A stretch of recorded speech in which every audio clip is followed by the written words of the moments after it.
Okay, so the last speaker of this session, before the photo session, and Daniel Whalen, he's going, you ready, I think, to tell us about the findings of first cosmic explosions.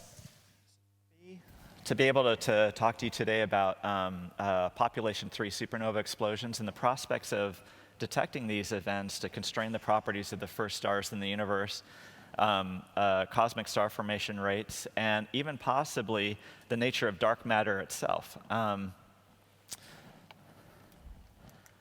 So we've seen this very nice diagram from Alex Hager's paper in 2002, and it's complicated, but I can sum it up briefly. And that is, we think that POP3 stars between about 8 solar masses and roughly 30 solar masses die as conventional core collapse supernova explosions. So people often ask me, are POP3 core collapse explosions significantly different in energy than those in the local universe today? And our answer is, as far as we understand, no, because the central engines have similar energies, because the stars, the innermost regions of the stars have similar entropy distributions. And so, nice work by Alex Hager, Cheffi and Lamongi, and others have demonstrated this for zero metallicity stars up to solar metallicity stars. Between about, I'd say, 30 and 40 solar masses and up to about 90 solar masses, there's this desert in which we expect mostly collapse to a black hole. And that's simply because the outer layers of the star are too massive and they overwhelm the central core collapse engine. And they basically that material falls into a black hole. A caveat to this is if the star is rapidly rotating. Because then what can happen is, late in the life of the star, the interior can collapse into a black hole accretion disk system, which results in either very strong disk winds or even a jet that can puncture the outer layers of the star and drive either a gamma ray burst, for example, or a hypernova, as Ken Nemoto has told us about today. And up around 90 solar masses, as has been touched upon already today by Carla and others, the core of the star can encounter the pair instability. And pair production in the core of the star comes at the expense of thermal photons, which support the star against gravitational collapse. The core contracts, creates more photons, more pairs, and then this can trigger explosive oxygen and silicon burning that can release up to 100 times the energy of a type 1 supernova and completely unbind the star. And then above about 260 solar masses, we typically expect direct collapse to a black hole because the core of the star is energetic enough for thermal photons to actually crack alpha nuclei. And we call this the photodisintegration instability, and it leads to the death of the star very quickly. So one thing to point out is that these initial results were for non-rotating stars. And how does rotation change this picture? In a couple of ways. First, the mass range for pair instability becomes a little broader because rotation can build up a massive helium core more quickly for a given total progenitor mass. And so if we consider rotating POP3 stars, we can have pair instability explosions down to about 90 solar masses. Another thing to keep in mind is that rotation can radically alter the final structure of the star. So very nice work by Manos Hatchopoulos and Craig Wheeler at Austin have recently shown that if stars between 90 and 150, 200 solar masses are rapidly rotating, then they can shed their hydrogen envelopes by the time they explode. And they explode still as pair instability supernova, but they're bare helium cores, which have 1% of the radius of the original star. And so they can have similar energies, but very different observational signatures, as I'll get to in a couple of minutes. So the reason I became interested in this about 5 years ago is because we need observational probes of the properties of the first stars. Even the next generation of telescopes, the 30 to 40 meter class instruments, is not going to be able to see an individual POP3 star. We think we have to go to at least 100 meter mirrors to do that. So as Uta Rydberg, who gave us a very nice talk on a multiply lensed galaxy the other day, he has also pointed out that we could see the gravitationally lensed H2 region of a POP3 star, if we're lucky. But this requires magnifications on the order of 300, which are possible at the fringes of galaxy clusters, which I'll touch upon at the end of my talk. But you have to be kind of lucky to see that. So this led people over 10 years ago to start thinking about stellar archaeology, which we've heard a lot about in the first day or two of this meeting. And here the basic idea is that if we can find stars, these ancient dim metal poor stars that have lower and lower and lower metallicities, eventually you'll get stars that could have only been enriched by the very first generation of supernova. And if we can reconcile the chemical abundances in the atmospheres of those stars to nucleosynthetic yields of specific POP3 supernova explosions obtained from numerical simulation, then we can constrain the properties of the first generation of stars that contaminated those very dim stars. And this is a very interesting approach, and we've done some work in this area. Could we please show the movie? So what we're seeing here is a halo that's been evaporated by a POP3 star on the outside, and then that star explodes, and its supernova metals are engulfing that partially photoevaporated halo. And what we see here is beautifully complex interactions between the ongoing supernova wave front and the partially photoevaporated gas around that halo. And in zones of mixing, we expect the gas to be cooled and fragmented into lower mass POP2 stars. But in this case, the metals didn't quite penetrate to the interior of the halo, and the interior of the halo could collapse to a POP3 star. So this numerical simulation is by Ken Shen. Kat Vollenberg, who's in the audience, is also working on this paper. And this simulation is addressing the same chemical enrichment scenarios as Britton Smith's very nice talk a couple of days ago. And what I want to point out about this is that this is a very interesting way to go, but it's messy, because there are uncertainties at every stage of the simulations. There are uncertainties still in the nuclear yields coming out of the explosions themselves, and then how those metals propagate through the IgM and mix with gas and cool and fragment it is now only beginning to be explored by numerical simulations. So this doesn't discourage me. I see this as opportunities for many future PhDs. And so a lot more work has to be done on this. So this led us to think about constraining the properties of the first stars through direct detection of these explosions, of their explosions in the near infrared at high redshift. So the first thing to understand about looking for hunting the first cosmic explosions at redshift 20 or redshift 15 is that at that era, the universe, primordial universe, was neutral. And so any light emitted blueward of the Lyman limit in the rest frame of the explosion is not going to get to us. We're going to have to hunt for the light from these explosions redward of the Lyman limit in the rest frame, which at primordial epochs requires that we look for these in the near infrared today. That's the first thing. So the second thing is, in principle, this could be a much cleaner way of starting to construct a rough IMF of the first stars. Because as we've just heard in the previous talk and in other talks, we may not be able to distinguish the light curves of a 25 solar mass explosion and a 30 solar mass explosion at redshift 20. But we can definitely distinguish between core collapse events and parent stability events. And simply binning up low mass and high mass events will give us a lot of insight into the POP3 IMF. So what's necessary to construct a POP3 light curve? There are a couple of stages. First, we have to evolve a primordial star from the zero-age main sequence all the way to the end of its life in a stellar evolution code. Typically, we've used Kepler, we've used Geneva. Other stellar evolution codes have been used too, such as MESA, for example. Because the structure of the star at death is key to the observational signature of the supernova explosion.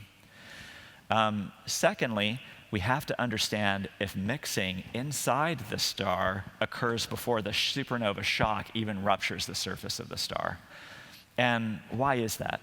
Well, as we know, over the life of the star, usually there's this concentric series of heavy elements that build up in the core of the star over its life.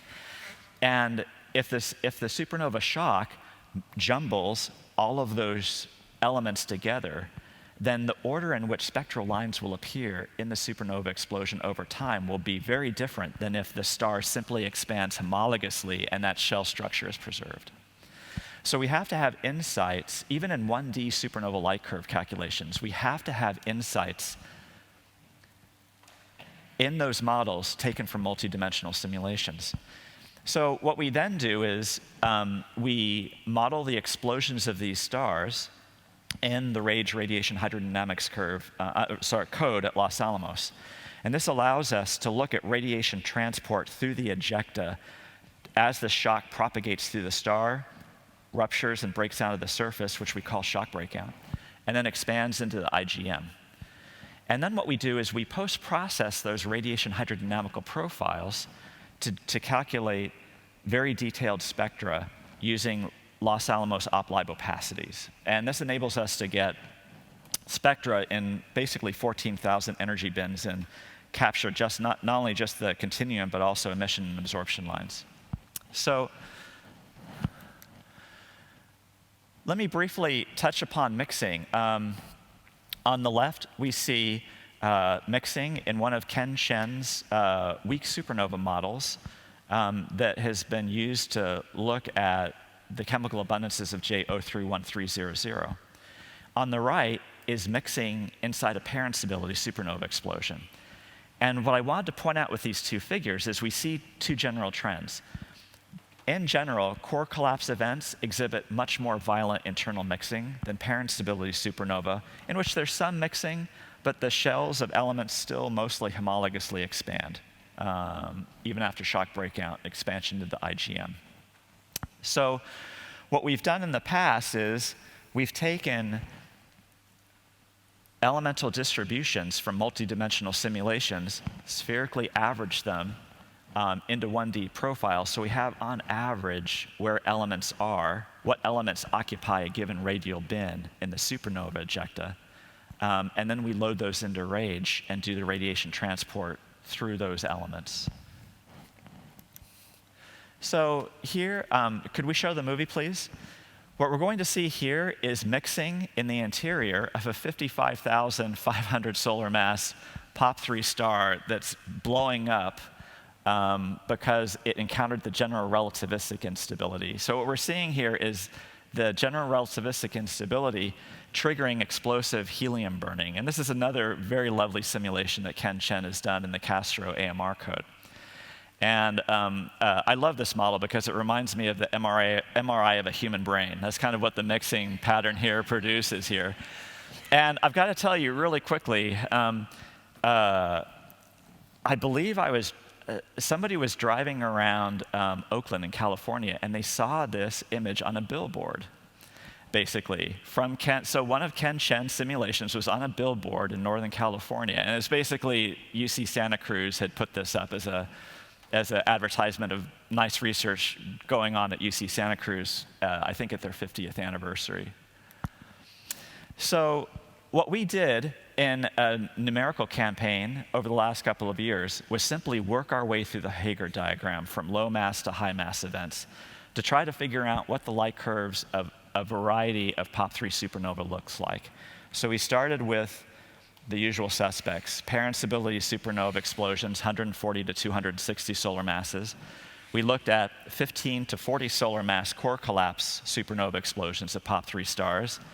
And those are the dominant types that we would expect to see at high redshift. And indeed, and there are good theoretical reasons for this. But we also branched out and looked at pulsational pair instability supernova, the so-called type 2N supernova, where you have a massive progenitor star. It sheds a massive shell a few years prior to its death. Then the remnant collapses and blows up as a core collapse explosion. That ejecta expands and then crashes into the shell, which by that point has a large inner radius and produces a very brilliant event in the UV. We've also looked at the explosions of 90 to 140 solar mass parent stability supernova rotating POP3 stars, 25 to 50 solar mass hypernova, and we've even looked at gamma ray bursts with a semi-analytic code, not with the RAGE code, but with a semi-analytic code developed by Bob Messler, a former grad student at UNM, and a couple of other types.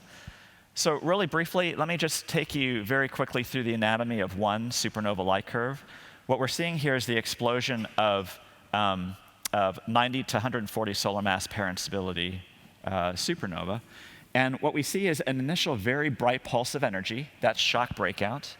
And then as the fireball expands and cools, the luminosity goes down. But then what can happen is, because nickel-56 is synthesized in the centers of these explosions, photons from nickel-56 diffuse out through the ejecta and begin to escape into the IgM. And this takes place typically anywhere from at 70 days to 150 days, depending on the mass of the progenitor. So this bump that we see at later times is due to nickel-56 decay. So when I showed the first of our parent stability supernova light curves a couple of years ago, when you look at the bolometric luminosity, which is the total luminosity per second coming from the explosion, you see this, we often would see this sharp breakout transient and then this long plateau of emission. And that plateau could last for 3 years. And so one of the questions I got at conferences was, well, if these are plateaus for 3 years in the rest frame, if this is a redshift 20 event, how are you going to even recognize these as transients? Because the plateau is going to be 60 years, today. And sure, you might detect one of these as a candidate, but your grandchildren will be doing the follow-up observations, right? Well, fortunately, what saves us is the temperature evolution of the fireball. As the fireball expands, its luminosity overall remains constant, but its spectrum evolves quickly. And that spectral evolution gives us this very nice temporal evolution in the near-infrared light curves. And so what we're seeing here are parent stability light curves from redshift 10 to 30, and progenitors from 150 to 250 solar masses. And the times that are on the plots there are in the Earth frame. And as you can see, there's significant variability in these parent stability events, even at cosmic dawn, at redshift 20 to 25. We'll recognize these as transients in future surveys by either WFIRST or JWST. That won't be a problem. The other thing I want to point out is that with AB magnitude limits, photometry limits of 31 to 32 with JWST, we'll see these events basically at any redshift with JWST. Okay, so I'm just going to go through a couple of supernova light curves here briefly. And these are pulsational parent stability supernova. They're not as bright as parent stability events themselves, but the bottom line is we'll still be able to see them out to redshift 10 to 20 with JWST. And then core collapse events, unfortunately, because they are less energetic, they won't be they'll only be visible to JWST out to about redshift 10 to 15.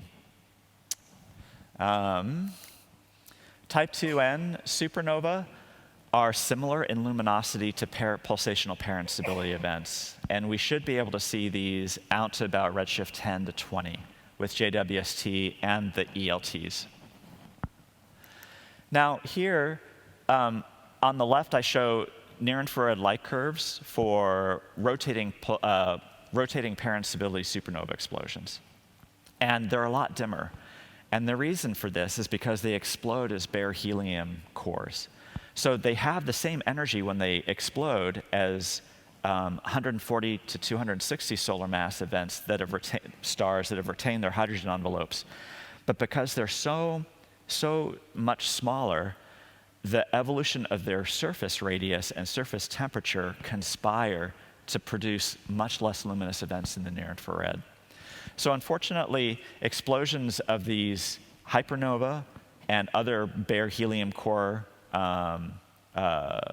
progenitors that are nonetheless very energetic, we probably will only see them out to about redshift 7 to 10 which is the era of first galaxy formation and the end of reionization. And a quick word about gamma ray bursts. We've known since about 2004, when the first models were done of POP3 gamma ray bursts, that these would be visible in the H and J bands to JWST. But those calculations were not done in realistic circumburst environments. So the processes that produce gamma ray bursts in the early universe, in many cases, will also create dense shells into which the jets will crash. And when the jets crash, that has an important impact on their observational signatures. And one of the things that came out of this paper that Bob Messler and I did was that the next generation, we would want the next generation GRB missions to have onboard near-infrared telescopes and not to have to rely on follow-up from the ground, because the near-infrared fireball can fade very quickly before a ground-based instrument could respond and pick it up if the jet crashes into one of these circumburst shells. So I just wanted to take us on this brief tour of POP3 supernova light curves. And let me just sum up in my final minute here what we've learned about our prospects for detecting these events. And number one, JWST will be able to see the POP3 parent stability events out beyond redshift 30. So will the ELTs. But their challenge will be, although they're very sensitive, they're very narrow. And they may not encounter many of these events over their operational lifetimes. All reasonable estimates of cosmic star formation rates at that epoch predict that they will see some events, but we don't know if they'll see enough to constrain the POP3 IMF. At the moment, we're stuck with this quandary that we also can't directly see core collapse events beyond redshift 15 directly. But we can use, in principle, if we perform surveys of cluster lenses that can gravitationally boost flux from background events above the detection limits of our current telescopes, future surveys of similar in scope to CLASH that have looked at 25 of these galaxy clusters and are finding these early galaxies, they will encounter, they will uncover, if we do these, if we repeat CLASH, for example, with JWST or an ELT, we will find dozens of core collapse events out to redshift 17 to 18. And so I can sum up by saying that in the coming decade, we have excellent prospects of finally getting at the primordial IMF, the properties of the first stars, by detecting their explosions. So thank you very much.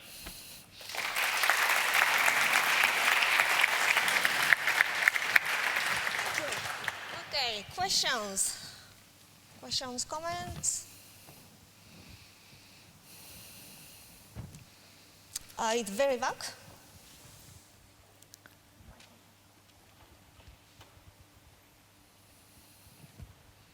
Hey, Dan.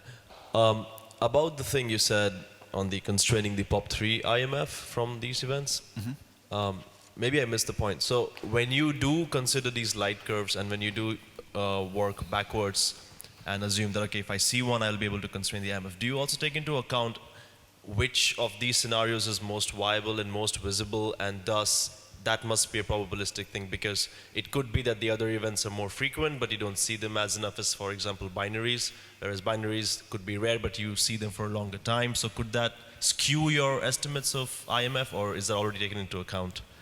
So that's an excellent question. And what we did here was only just look at what does the light curve of a core collapse event, what properties does the light curve of a core collapse light curve have? What are the properties of a parent stability event? And what we can do is, if we have enough light where we can do a spectroscopic follow-up, let's say, for example, we find a redshift 15 event with W first. What we can do is we have to do spectroscopic confirmation that that's really at redshift 15 with JWST.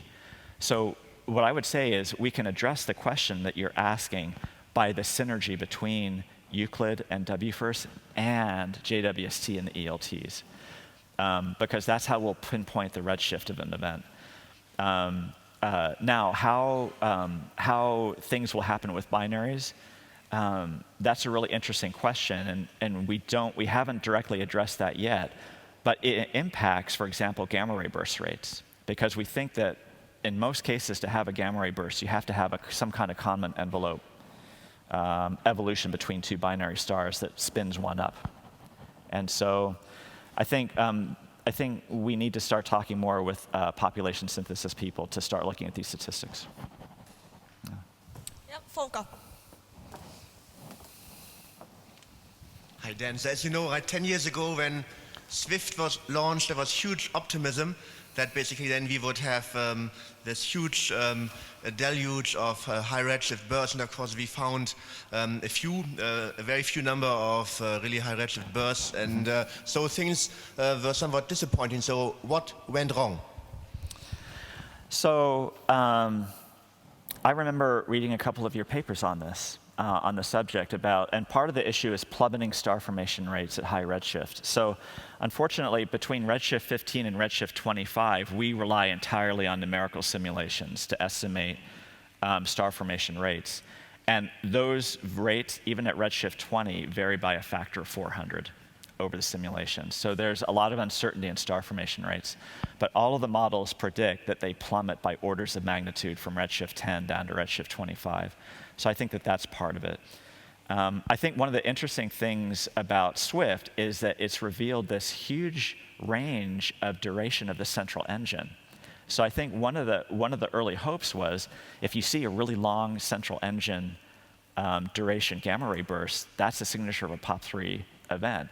And we've since found that, sadly, no. And this is why I think we need, if we want to find the POP3 GRBs at high redshift, we need to have these onboard near-infrared telescopes. One last quick comment on that, and that is, even in the universe today, GRBs are 1 in 10 to the 3 or 1 in 10 to the 4 of all core collapse events. And so although they're the ultimate cosmic lighthouses at redshift 20, taken with the fact that star formation rates are so low, we may have real troubles finding them at redshift 20. But we'll see. A mitigating factor is very nice work done by you and Athena Stacy with the rotation rates on POP3 stars, where we see from numerical simulations that many POP3 stars were likely born with very high rotation rates. That could enhance the number of gamma ray bursts relative to all core collapse events at high redshift. We'll see. Okay, any more questions? Comments? Yeah, I think because if the star formation rate is very low at high redshift, we have to cover the huge range for this survey to identify this event. You want to comment on that? Well, yes, in fact, that's one of the reasons. Originally, when I was finishing my first postdoc at Los Alamos and the possibility of starting to model these explosions came up, I came from Mike Norman's primordial star formation group, and where we simulated the formation of these objects. But we still didn't have reliable estimates of the properties of these stars. So we wanted to look at constraining the POP3 IMF. But we realized years later, after I looked at the enormous range of star formation rates from the simulations, we realized supernova detections could also finally pinpoint down the cosmic star formation rates in this era. And what will help us here is W-FIRST and Euclid with these huge search fields that could harvest hundreds of events. Okay, thank you.